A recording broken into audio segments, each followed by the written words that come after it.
First of all, I would like to thank the GloFouling project team for inviting me to give this webinar today, and thank you all for joining me here in Sydney tonight. Today, I will be talking about a project that was funded through the Department of Agriculture, Water and Environment's Biosecurity Innovation Program here in Australia to identify eco-engineering applications for new and existing marine infrastructure to reduce the colonization by non-Indigenous species, or NIS, as I will be referring to them from now on.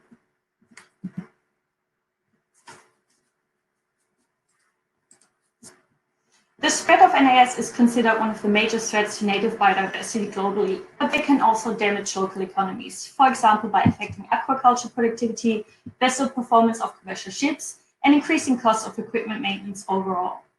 While the total economic cost of marine NIS has not been quantified for Australia, we spend about $40 to $55 million per year for management operations and eradication. As a result of these impacts, global efforts have been made by environmental managers to reduce or prevent the transport and establishment of NIS so that invasion and associated management costs can be avoided. I'm not going to go into any detail on how the transport of NIS outside the native range can be prevented, as I assume we are all familiar with management practices such as anti-fouling coatings, hull cleaning, and general monitoring and maintenance. Instead, I'll be focusing on what is happening once NIS have been introduced to a new region. So upon arrival in a new region, the subsequent establishment and spread of NIS depends on whether an organism finds a so-called niche opportunity, which requires adequate availability of essential resources like substrate, appropriate environmental conditions, and low rates of competition, predation, and disease.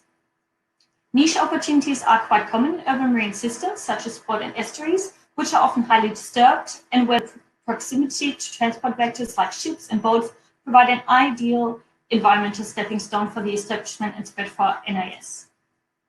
Marine infrastructure such as pilings, pontoons, or seawalls provide habitat for NIS and can facilitate their spread, and this has been reported in studies all over the world. But what features of artificial structures in particular make them so suitable for NIS? We need to identify these factors so structures can be redesigned with this information so marine biosecurity management can be improved. And this is what is called ecological or eco-engineering, which basically incorporates ecological principles in the design of marine infrastructure to manage the impacts on estuarine and coastal environments, such as the promotion of NIS. A few examples of how this has been done in the past you can see in the top picture, where researchers have added water-retaining features to seawalls, mimicking natural rock pools like the one here in the photo below. However, this approach has so far primarily aimed to enhance overall biodiversity. But more targeted eco-engineering designs could be used in marine biosecurity applications if relevant ecological information about NIS is collected. And this is what has been the subject of this research project. We use two approaches to do this. First, a systematic literature review of features of marine infrastructure. I will be calling them design factors from now on, that facilitate or prevent colonization of NIS, with a particular focus on pest species in Australia. And second, a field experiment to test two of the design factors identified in the literature review as having potential eco-engineering applications for biosecurity. So let's start off with the literature review. So the lit review was done to identify existing studies that have examined design factors of artificial structures that influence recruitment of marine NIS. We limited the study to those looking at sessile NIS because they dominate farming communities and artificial structures. We searched the database Web of Science for scientific studies that assess the effects of design factors on ecological parameters like density or cover of first NIS that are considered pests in Australia, which we got from the National Introduced Marine Pest Information System, or short NIMPIS. And second, species considered non-Indigenous in the environment studies. The keywords singular and plural forms for that were selected to limit the results to sessile functional groups, including studies specific to NIS, marine habitats, and factors associated with colonization. We also included additional relevant studies like theses that were known to us. The literature review included a total of 82 studies, with most studies coming from the US and Australia, and we identified several design factors that could be manipulated to reduce the colonization of NIS. And these included substrate, movement and orientation, complexity, and native species or established communities. Light was also a design factor, but since light is a key driver for competition between algae and sessile invertebrates, I'll discuss its effect on these two functional groups and thus NAS within those groups rather than on individual species. So let's go through them step by step. So starting off with substrate materials, this factor was assessed in 38 studies covering different aspects of material, which I've highlighted for you in bold. As we only have limited time, I'll keep this one quite short. So for substrate type, a total of 39 different substrate materials and 2 substrate mixtures were tested for NAS recruitment, and we found a tendency of greater NAS cover on artificial than natural materials. For other factors investigated, so substrate brightness, microtexture, hardness, curvature, surface chemistry, and wettability, we had some promising results in some cases, but there were over a low number for each factor, or results were variable among species, so they lack sufficient evidence to draw conclusions. So based on this, we recommend the use of natural materials and further testing of the other factors to test prior to larger scale application. Next up, we have movement. Only a total of 3 studies investigated this design factor, and there was a general trend that increased movement of the structure also increased the abundance of NAS. Although some species-specific responses existed, and there are also some general regional differences, sorry. The most likely explanation for movement facilitating NAS abundance is that floating marine infrastructure provides substrate that is similar to floating transport vectors, like ships. So our recommendation here is to construct fixed or non-moving structures when the functionality of the structure permits it, of course. But since there were also some species-specific responses as well, the NAS setup present in a specific area of construction should also be considered. Orientation was assessed in 9 studies and results were fairly variable, but there was a general trend of increasing abundance of non-indigenous invertebrates on downward-facing or vertical structures compared to upward-facing ones. It is likely, though, that this is not solely an effect of orientation, but also related to other factors such as light availability and sedimentation, to which they are sensitive. For instance, algae need light for photosynthesis, and insufficient light levels release invertebrates from competition for space with algae. And since most artificial substrates are either vertical or downward facing, they provide preferable substrates for the colonization of non-indigenous invertebrates. So we therefore recommend to limit structures with downward-facing surfaces, and that factors that could potentially alter light levels in these habitats, like translucent surfaces or gridded surfaces, or even artificial light, should be further investigated. Next up, we have complexity, which was investigated in 12 studies in total. And these encompass one study looking at the effect of topographical complexity, which compared flat sediment tiles to tiles with different microhabitats, just like the ones you can see here in the top right picture. Whereas other studies manipulated complexity using mimics of algae or invertebrates. The studies reviewed here have shown that the presence of small turfing mimics have variable effects on NAS, but when an effect was present, the cover of NAS was reduced. We therefore recommend the addition of artificial turf, or at least further testing of this. And additionally, we suggest to limit shaded microhabitats, like a few of those tested here in the upper right photo, to higher tidal limits, where they can provide benefits like thermal refuge for native species.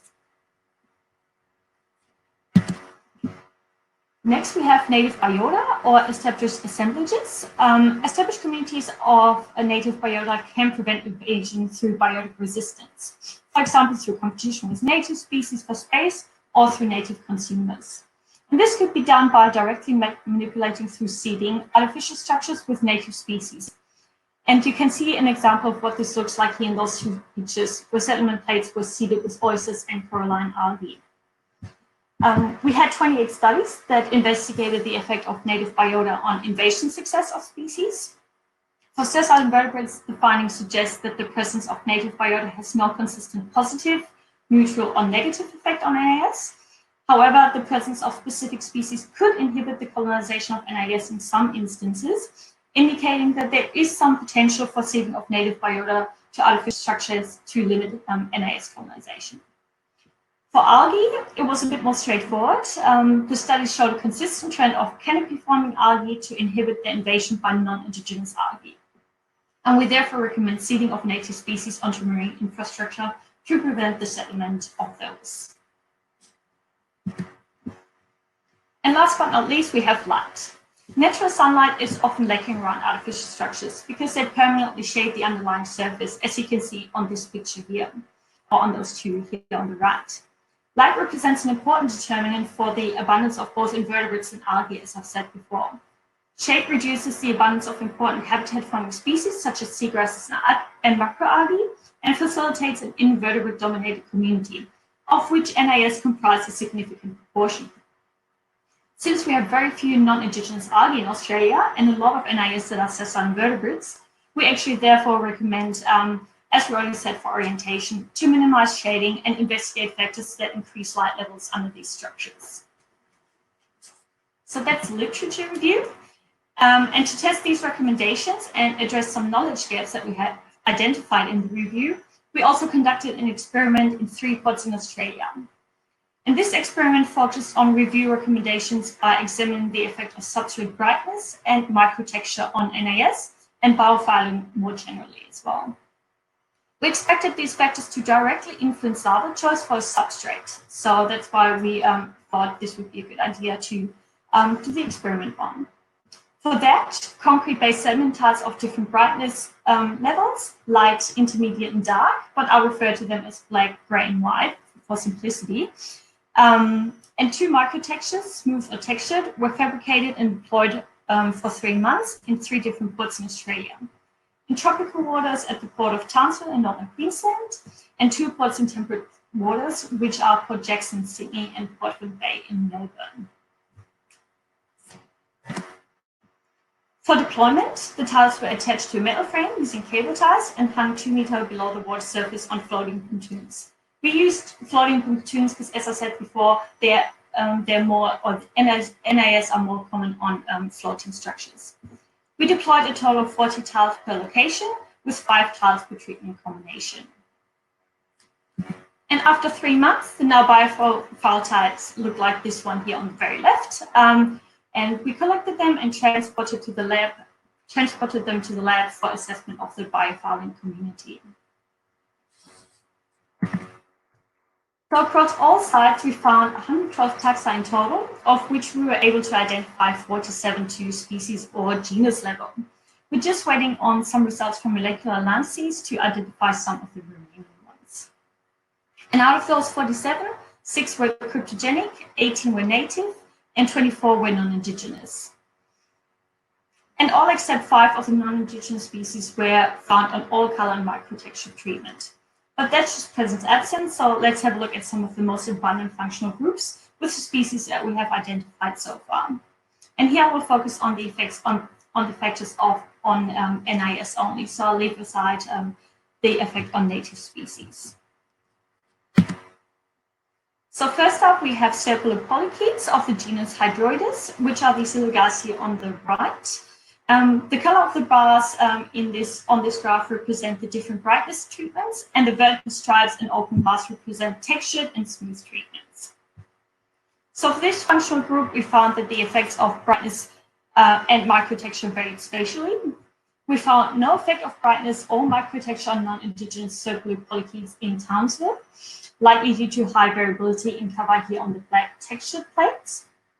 In Sydney, we found an effect of texture with slightly higher cover of the worms on textured plates on black and white plates. And in Melbourne, we found an effect of color with approximately twice the cover on white compared to black plates. So no effect of texture there. Then we have encrusting bryozoans, which we could only assess in Sydney as the communities at the other sites were already further developed. So although some trends seem to be visible for NIS, with them occupying higher cover on darker surfaces, as you can see, we found no effect of brightness or microtexture, again, likely due to high variability in cover among replicates. And last, we have the colonial Ascidian diplosoma, which we only found on plates in Townsville and Melbourne. And again, we found no effect of either brightness or microtexture. So in conclusion, the results of the experiment suggest that brightness and microtexture influence the recruitment of sessile invertebrates, but that these effects can vary spatially and between taxa. So a one-size-fits-all approach to reduce the abundance of all NAS does not really exist. The findings also suggest that brightness and texture are not effective in broad-scale or broad-spectrum marine biosecurity management. So, however, species-specific and localized responses do exist, and they can be incorporated in future marine infrastructure developments. So, to sum up the results of the literature review and the experiment, for materials, in particular type, brightness, and microtexture, there are some positive effects, but they are species-specific and can vary spatially and temporally. For material chemistry, hardness and wettability, further research is needed before we can draw any conclusions. Movement, or more the lack of it, has positive effects in reducing the abundance of NAS. And for the factors orientation and light, results from other experiments are promising, but further research is needed for NAS in particular. And native biota also reduces settlement of NAS, so we recommend seeding, even though we know this approach may not be possible for larger scale marine infrastructure developments. And with that, I would like to thank my collaborators for their support and assistance throughout this project, as well as my volunteers for their assistance in the field and lab. And of course, I'd like to thank the Department of Aquaculture, Water and Environment for funding this project and giving me the opportunity to do this research with them. Feel free to contact me if you have any questions or if you'd like a copy of the report that I've written. And yeah, thanks again to the GloFouling team for inviting me, and thank you all for joining in and listening. Thank you.